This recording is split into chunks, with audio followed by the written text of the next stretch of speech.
And now, for your listening pleasure, here is the Amos and Andy Show. Andy, tell me one thing. Is you a Democrat or is you a Republican? Well, I was a Democrat. Mm-hmm. But I believe I've done switched over to the Republicans now. Who is the men that is running against each other this year election time? Explain that to me. Herbert Hoover, Vesuvius Al Smith. Herbert Hoover, Vesuvius Al Smith, huh? Yeah. Another thing I want to ask you. What is the difference between a Democrat and a Republican? Well, one of them is a mule and the other one is an elephant. That's the way I get it. Mm-hmm. I don't know if I was going to be a Democrat or a Republican, you know it? Well, what was your ancestors?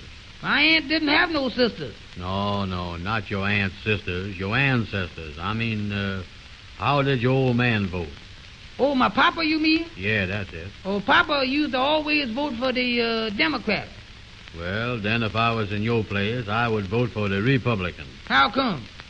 'Cause I ain't never knowed your old man to do nothing right in his life. Wait a minute now, wait a minute. Don't say no more about him now. Well, on the other hand, though, I believe you ought to vote for the Democrats 'cause you look more like a mule than anything I know. Well, I was willing to be whichever is the best one. I don't care. I'm willing to be either one. Well, then, let's be Democrats and vote for Herbert Hoover. Wait a minute, though. Wait a minute. What is he? Herbert Hoover is a Democrat, ain't he? He was a Democrat. Maybe he done changed over. I believe you got that wrong, ain't you? Yeah, that's right. Hoover is a Republican. But if you like Hoover, you can still vote for him and be a Democrat. Well, tell me this. I'm going to ask you another question here. What's that? How you know who to vote for? That's the thing. That's a question right there now. Look up the records. Look at President Coolidge. What did he do during his admiration? He's been fishing most of the time, ain't he?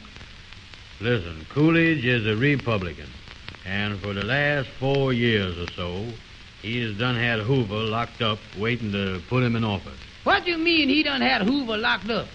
Well, I was reading in the paper right after Hoover was nominated that Coolidge was getting ready to take Hoover out the cabinet. He better get out and get some fresh air if he gonna be president, I tell you that. Listen, Amos, you don't know politics like I do. You ain't regressive. What do you mean I ain't regressive? What do regressive mean? Well, you know what re mean, R-E. Oh, yeah, I know what re mean, all right. Well, grass like you grass something, then sieve like a sieve. And there you is. Oh, yeah, that's different. Why didn't you say that in the first place? Well, that's just what you ain't. I knows politics. I was going to do some stump speaking. I done smoked as many stumps as you is. I ought to be able to do some, too. Tell me this. Why can't they have a Democrat and a Republican president at the same time? Let Hoover be president one week and Al Smith be president the next week. Ain't no use to have a lot of hard feelings. Amos, the president of the country, don't have nothing to do now. The trouble with that is the Republican would get everything messed up for the Democrat and vice versa. And what? Vice versa. He ain't running, is it? Who ain't running? Bryce Vissers. I didn't say Bryce Vissers. I said vice versa. Is he a Democrat or a Republican? Oh. Well, I don't know Bryce Vissers. You don't know nothing. Vice versa ain't no man. Well, what is he doing in the White House, then? He ain't in the White House. Boy, you is dumb. I ain't no dumber than you is. You is just as dumb as I is, though. Now, listen, Amos. I told you that if you put two presidents in there, they would mess up things for each other. Well, that would give them something to do. Try to straighten out each other. So, Betty, are you a Democrat or a Republican? I'm not a Republican. I'm a Republican. What about you, Barbara?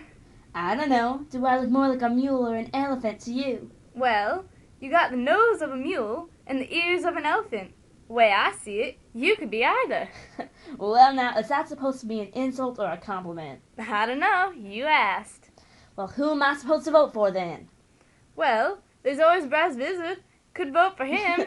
Okay, but what party is he running for? Okay, let's go to Bonnie Mae with the local news. Today marks the 1-month anniversary of Amelia Earhart and Wilma Schultz's departure from Trepassey Harbor, Newfoundland. The two landed in Southampton, England, 20 hours and 40 minutes later. Reports say she is hoping to make another flight, this time flying solo. In more contemporary news, large masses of people are flocking to see the first all-talking motion picture released by Warner Brothers, Lots of New York, which first debuted in New York on July 6th of this year. So get dolled up, ladies and gents, and go see the breakout movie. Ooh, and it's a good one. It's even eligible for an Academy Award. Exactly one day later, on July 7th, sliced bread was sold for the first time by the Chillicothe Baking Company of Chillicothe, Missouri. Critics say it's the greatest forward step in the baking industry since bread was wrapped. And this wraps up this episode of the Barbara and Betty Show.